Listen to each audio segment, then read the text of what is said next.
Task 2, Reading. This week we are learning about a new comprehension strategy, cause and effect. The cause is why something happened. The effect is what happened.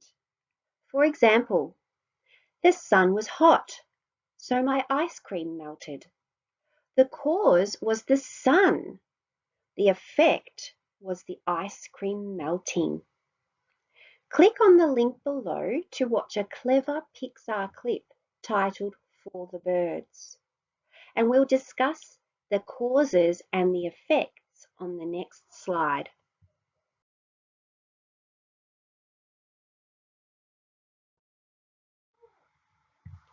The clip titled For the Birds showed many causes and effects.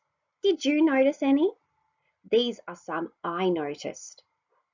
In the first picture, you can see that the cause was the other birds decided to join the first bird on the power lines.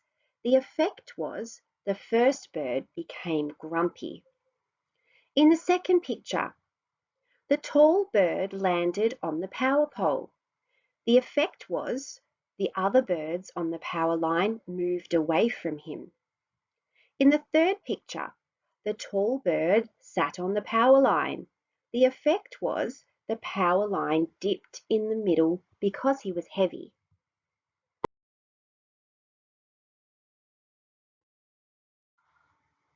Use the cards below to practice cause and effect. Match the cause with the effect in your workbooks.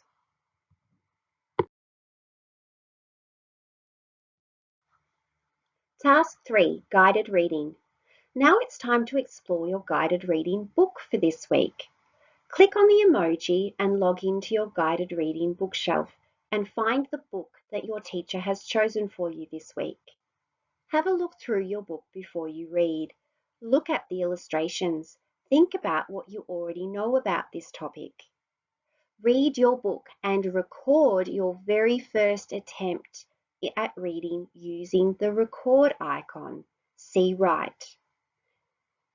Important information. Tomorrow, Wednesday and Thursday, you will complete one of the comprehension tasks each day. On Friday, you will complete the quiz.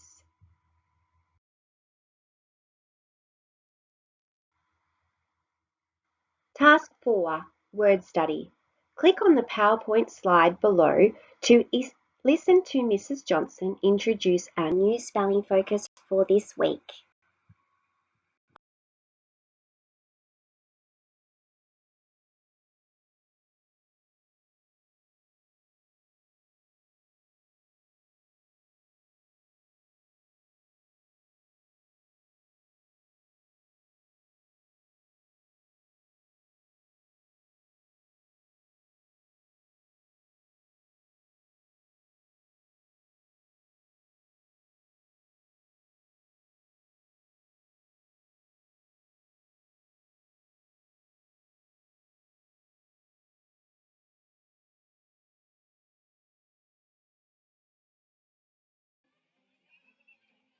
It's lunchtime at school.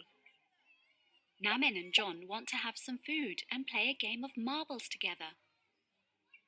Namin brought his marbles, and John brought a box of strawberries. Except they're not quite sure how to share them equally with each other. How on earth are they going to figure this out? Do you know that if you've ever shared something equally, you've actually performed division? We perform division often in our everyday lives. When you share things equally, like marbles or strawberries, you are splitting a collection so that there are the same number of objects in each group. Division is the same.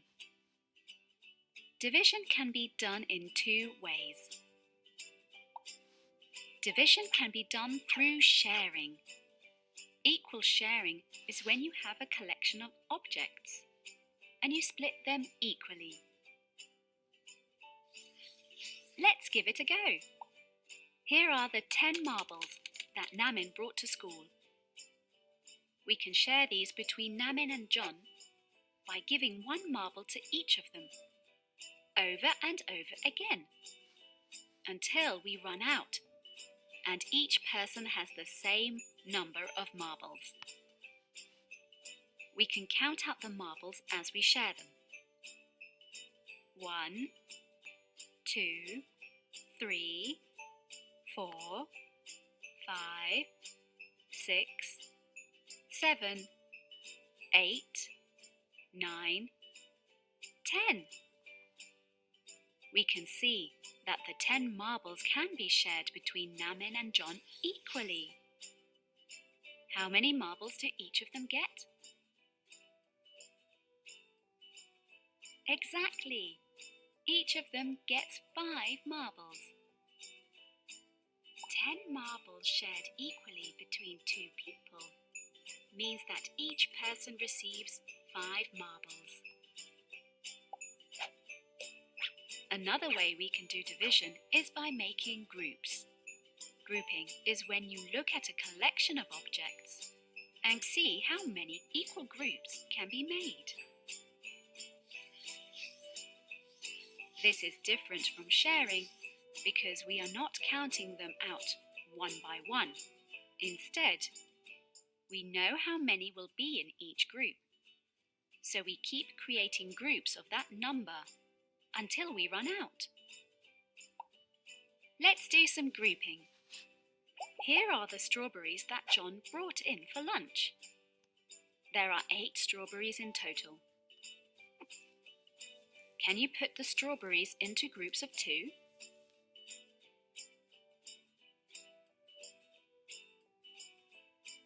How many groups of strawberries can be made?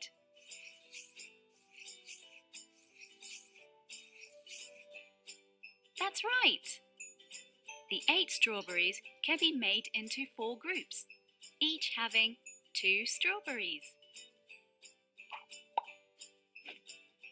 Can you see how objects can be shared or divided using sharing and grouping? Try to group objects next time you need to share your marbles, or strawberries, or orange slices, or pizza.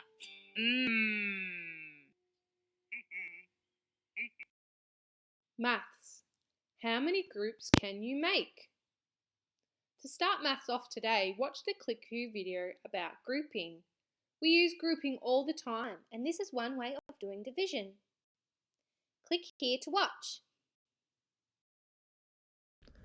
Alrighty, I've got my 20 texters here, and I've just decided I'm going to choose a random number. I'm going to go with 7. So I'm going to try and put 7 in each group and see if I can divide 7 into 20. So 1, 2, 3, 4, 5, 6, 7. One group. 1, 2, 3, 4, 5, 6, 7. So that's 2 groups. 1, 2, 3, 4, 5, 6. Does it go evenly? No. So I have 2 groups of 7 with 6 remaining. Okay. Out so I can see what it looks like on paper. So I started with 20 divided by 7. And we worked out that I could make 2 full groups of 7 with 6 remaining. So I'm going to write it equals 2 remainder 6. Right, I'm going to choose a different number. I might go with 5 this time. So let's put 5 into groups. 1, 2, 3, 4, 5. One group. 1, 2, 3, 4, 5. Another group. 1, 2, 3, 4, 5. Another group. 1, 2, 3, 4, 5. Okay, beautiful. So I have 4 groups of 5. So I'm going to write that down too. So 20 divided by 5. Count my groups. 1, 2, 3, 4 is 4. Great, so doing it this way shows that 7 into 20 goes 2 times with 6 remaining. 5 goes into 20 4 times, no remainder. So that's how we write our division sums. See how many you can get. Maybe change the number up, change how many are in each group, see how many groups you can make, and have fun. Your task today is to practice grouping and sharing. In your house, find an object you have a lot of. It can be stones, toys, counters, grapes, or even ripped up paper. Here I have used texters to group. I started with 20. You can choose whatever number you like. I then wrote the number down and decided how many would be in each group. You can choose any number to see if you can divide it. I've picked 7. You're not always going to get an even divide. Sometimes this happens. I've demonstrated how you would write this down. Your challenge is to group as many times as you can. Change the number you start with, change how many are in each group, and investigate how groups can divide.